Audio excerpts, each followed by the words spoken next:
Yo tout le monde, c'est Rin, et aujourd'hui on va réagir à l'épisode 1112 de One Piece.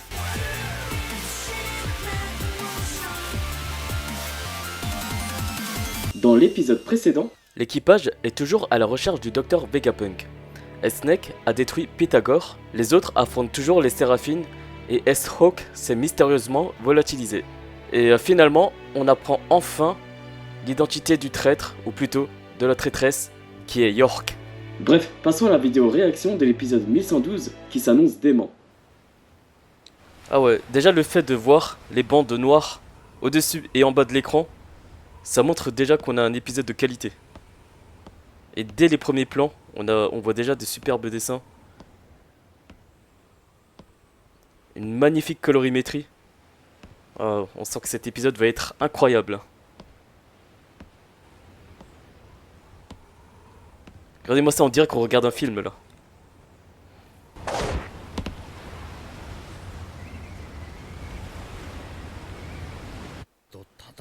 Franchement, s'ils mettent le budget dans cet épisode, est-ce qu'on va voir le combat entre Shanks et Kid?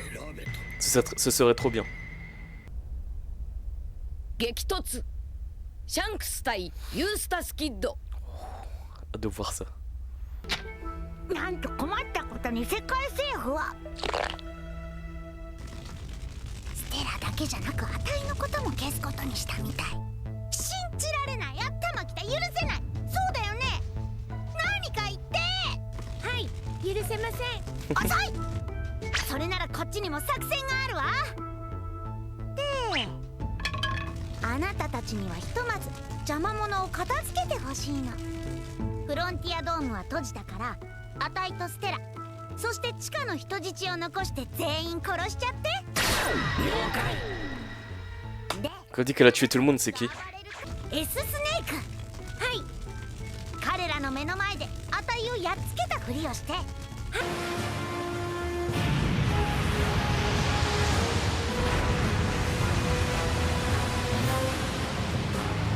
Attends, il y a aussi le navire de Barbe Noire qui se dirige vers Egghead. Mais what the fuck, ça va être un gros bordel à Egghead. Ah, on en revient enfin à Kid.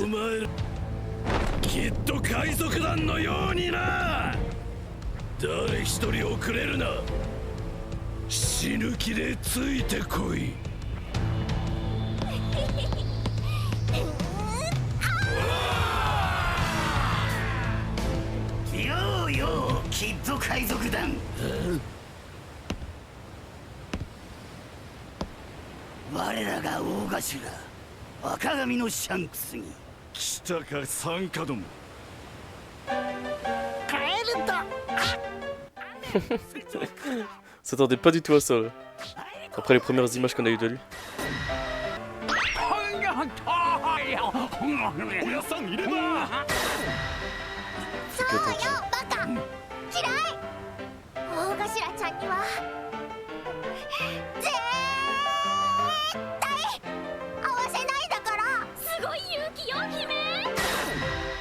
Pourquoi tous les sbires de Shanks ont l'air faibles?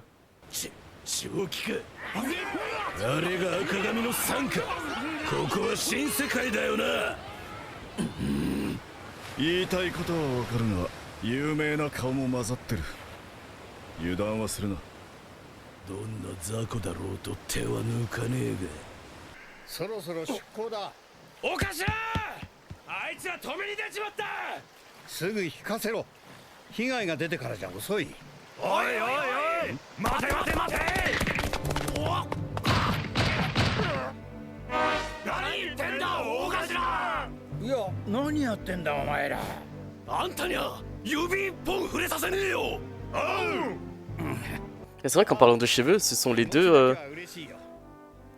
qui ont les cheveux rouges.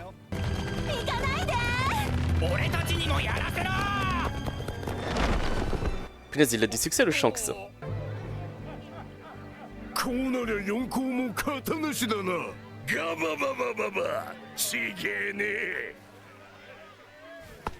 Il a l'air trop adorable comme empereur. Je pense qu'il est tellement gentil avec tout le monde. Et il récupère même les plus faibles avec lui que tout le monde l'adore.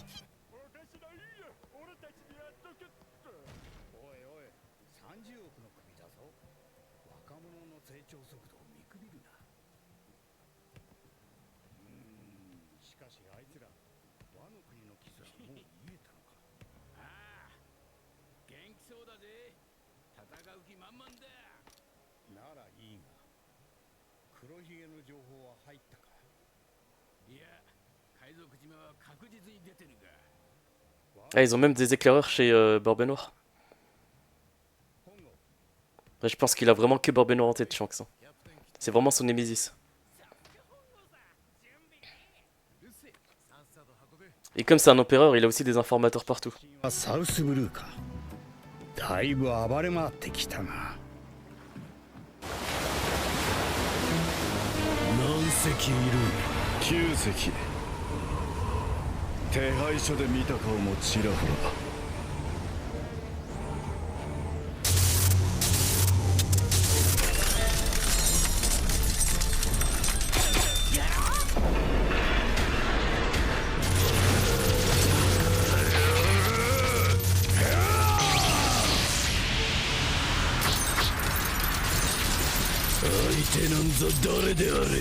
Non seulement il a un stock sur son propre navire de tout ce qui est magnétique, mais il utilise également tout le magnétisme, enfin tous les objets magnétiques des adversaires.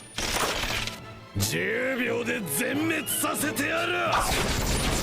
このダムドパンクで。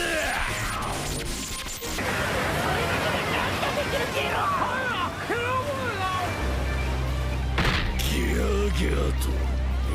Oh punaise, matez-moi cette animation. Hein.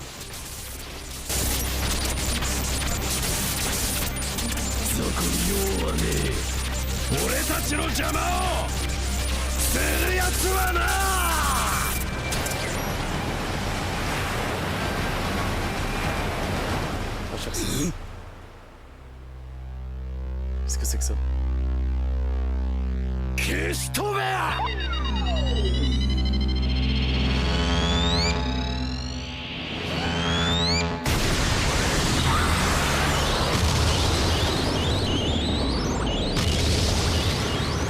Kid il est devenu trop fort, hein. C'est beaucoup trop puissant.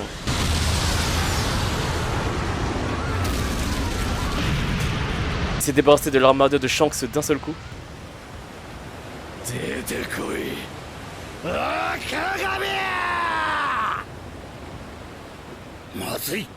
Ah, c'était le kid d'observation. Il a vu le futur. Ah, il a vu loin quand même.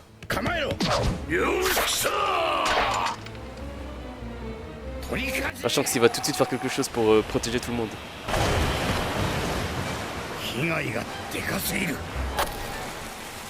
Ouais, il a de la sueur en plus. Hein. Il va vraiment sérieusement. Hein.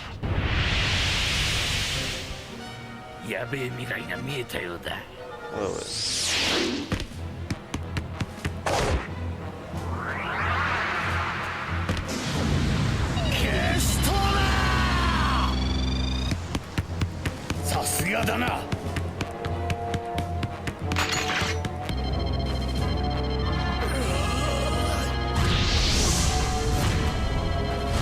Quoi, un aigle? Pourquoi Shanks il manifeste un aigle?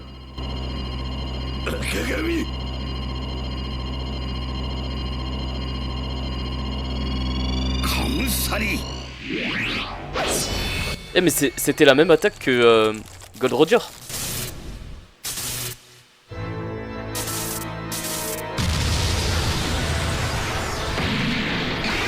Ouais, et en même temps il utilise son Haki des rois.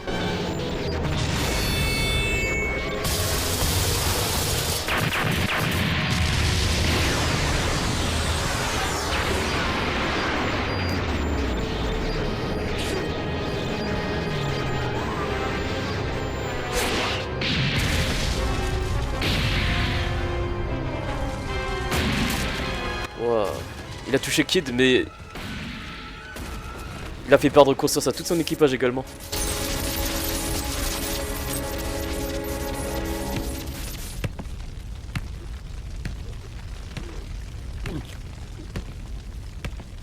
Attends quoi, il va perdre conscience aussi Kid?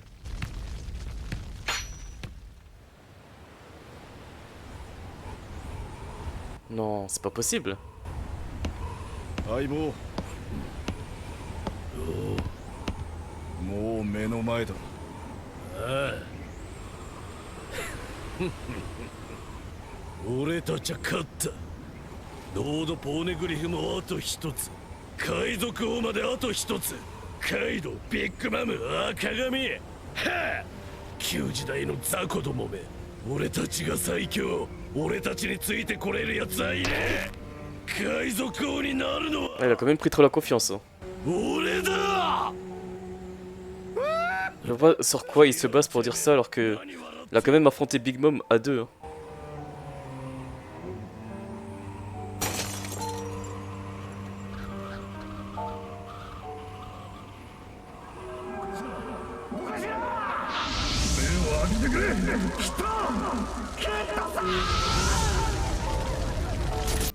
Juste avec son haki là.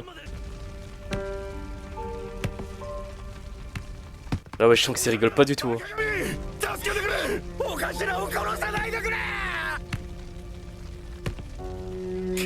C'est quoi cette puissance qu'il a? Alors que même Big Mom elle a pas réussi à faire quoi que ce soit contre Kid. Enfin en tout cas pas en un coup. これがロード・ポーネグリフ全部だ。命だけは勘弁してくれ。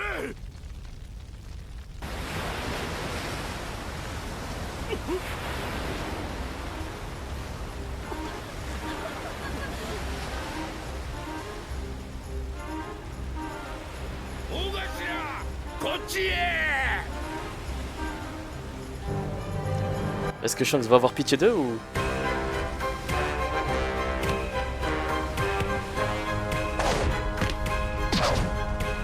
Ouais, attends, il a pris les rois de Poneglyph ou pas? やばいのが。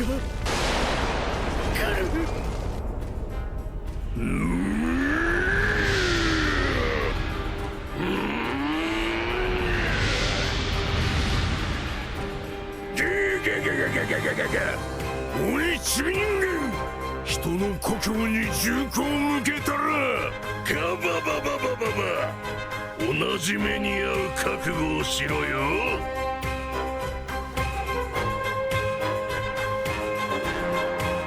破国。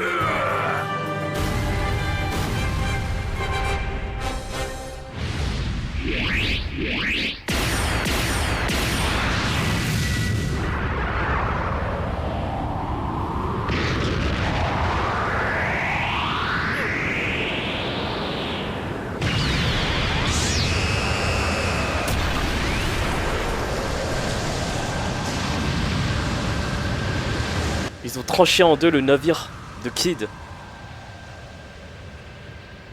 Le drapeau qui brûle. Kid qui est complètement inconscient. Et qui tombe dans l'eau. 懸賞金30億の海賊ユースタス・キャプテン・キッド率いるキッド海賊団壊滅。 Ah ouais, c'est vraiment sa fin. Hein. C'est un peu comme à la fin de l'arc Shabondi quand l'équipage de Luffy a perdu. Ils ont été complètement décimés. Là, avec la phrase du narrateur, ça montre que l'équipage de Kid doit prendre sa retraite. Oh bordel. Et voilà que se conclut l'épisode 1112 de One Piece. Déjà, que dire de la qualité de cet épisode qui est incroyable. L'épisode se concentre sur le combat entre Shanks et Kid. Enfin, est-ce qu'on peut vraiment appeler ça un combat, sachant que le combat était vraiment à sens unique, où Shanks a one-shot quasiment tout l'équipage de Kid. C'est une dinguerie, mais avant ça, allons voir un peu plus en détail sur ce qui s'est passé dans cet épisode. Du coup, on fait connaissance avec l'armada de Shanks et qui ont rencontré déjà Kid sur leurs bateaux respectifs. On se rend compte que la grande majorité de l'armada de Shanks sont des pirates qui sont plutôt faibles, d'après ce que l'on peut voir. Et on peut voir que Shanks, c'est le genre d'empereur qui ne manifeste pas son autorité par la crainte, mais plus par la bienveillance, la bonté. Et en fait, du coup, il rassemble tous les plus faibles avec lui. C'est vraiment le genre d'empereur adorable qui veut protéger les plus faibles grâce à sa toute-puissance. et du coup il se bat pour les autres. Et comme tout empereur qui se respecte, comme on a pu voir avec le réseau d'information de Big Mom, Shanks lui aussi a, je pense, ces informateurs qui sont dispersés aux quatre coins du globe. Du coup des informateurs assez talentueux, puisqu'ils arrivent quand même à recevoir des informations capitales sans se faire avoir. Et cet épisode nous montre également la maîtrise du haki que Shanks a. Non pas seulement le haki des rois, mais également le haki de l'observation qui lui permet du coup de voir, d'observer quelques secondes dans le futur. Et apparemment il a l'air quand même de voir assez loin dans le futur. Il a vu tout ce qui s'est passé suite à l'attaque de Kid, qui a détruit toute l'armada qui s'est frottée à Kid. Et enfin on voit pour la première fois Shanks en action depuis Marineford, où il n'a fait qu'arrêter Sakazuki. Et sinon on a seulement pu le voir en action dans le film Red. Mais dans l'anime et dans le manga, c'est vraiment la première fois qu'on le voit en action et qu'on peut voir un aperçu de sa puissance. On peut enfin mettre un nom à une de ses attaques, qui est le trépas divin ou Kamisari en japonais. Et si vous vous rappelez bien, on a pu voir également cette attaque dans le flashback d'Oden, qui a été utilisé pour la première fois par Goldie Roger. Donc, ça veut dire que Shanks aurait hérité de la volonté de Gold Roger, ainsi que de ses techniques, de son style de combat. Parce que si c'est ça, Shanks serait vraiment quelqu'un de vraiment cheaté, sachant que Gold Roger était vraiment quelqu'un de très très fort. Et c'est vrai que lui non plus ne possède pas de fruits de démon. Et en vrai, Shanks a, de ce qu'on a vu, un style très très proche de Gold Roger en son temps. Et là on peut voir que Shanks n'est vraiment pas là pour rigoler, même s'il a toujours montré sa partie gentille, adorable, bienveillant envers les gens. Lorsqu'on s'attaque à lui, ou surtout à sa famille, à ses amis, comme il a dit dans les premiers épisodes, lorsqu'il a protégé Luffy contre les bandits, les adversaires peuvent mettre en péril sa vie, l'insulter, le critiquer, lui, mais si on touche à ses amis, il faut s'attendre à des représailles. Et là c'est ce qu'il montre. Il a vu dans le futur que ses alliés allaient mourir, et du coup, Kid se prend toutes les représailles sans aucune pitié. Shanks il est vraiment pas là pour rigoler. Et même après l'abandon du reste de l'équipage, vu que le capitaine et le vice-capitaine sont hors d'état de nuire, Shanks ne stoppe pas l'ordre qu'il a donné à Dory et Broggy, et il s'en va sans donner aucune réponse. On s'est pris à ses amis, ils en subissent les conséquences. Et là, Dory et Broggy ont utilisé la même attaque qu'ils ont utilisée pour aider l'équipage de Luffy quand ils sont partis de Little Garden contre le monstre marin qui allait les avaler. Le monstre marin il les avait troués. Là, ça a perforé, tranché le navire de Kid en deux. Et c'est assez représentatif dans le monde de One Piece, dans le domaine de la piraterie. C'est que le navire de Kid est détruit, il est carrément obsolète. Il y a son Jolly Roger, son drapeau, qui est en train de brûler jusqu'à disparition complète du drapeau. Et tout l'équipage qui est hors d'état de nuire et qui tombe à l'eau. Sachant que certains sont dotés de fruits du démon et de smile. Kid, il est out. Dans l'univers de One Piece, il ne pourra plus rien faire. Malheureusement pour lui. Et surtout, c'est dingue de se dire que Kid a été one-shot par Shanks, sachant qu'il a combattu Kaido et Big Mom en même temps et qu'il s'est pris des dizaines et des centaines de coups par Big Mom à sa pleine puissance, de plein fouet, sans broncher. Il était toujours debout, il s'est battu jusqu'au bout. Alors que Big Mom c'est pas rien, c'est quand même une géante, c'est la plus grande des empereurs qui détient une force colossale innée. Je pense quand même plus que Shanks, mais Shanks il a quand même réussi à le one-shot grâce à sa maîtrise de ses techniques et de son haki des rois et peut-être même du haki de l'armement. Ça montre le gap qu'il y a entre Shanks et les autres empereurs. C'est pas possible que Shanks puisse one-shot Kid alors que les autres empereurs n'ont pas réussi à le faire. Ça veut dire que Shanks il est quand même au-dessus des autres empereurs. Mais ce serait abusé de voir une telle différence entre les empereurs. Sachant que Shanks parmi les 4 empereurs dans l'ère de Barbe Blanche est l'empereur le plus récent. Bref, j'ai hâte de voir ce que Shanks va nous réserver pour la suite. Et surtout, voir une confrontation entre Shanks et Barbe Noire en l'état actuel des choses. Bref, c'était tout pour cet incroyable épisode. J'espère que ça vous aura plu. En tout cas, n'hésitez pas à liker et à vous abonner. Et moi, je vous donne rendez-vous pour le prochain épisode. Jusque là, portez-vous bien et on se dit à la prochaine. Allez, ciao! 探し物を探し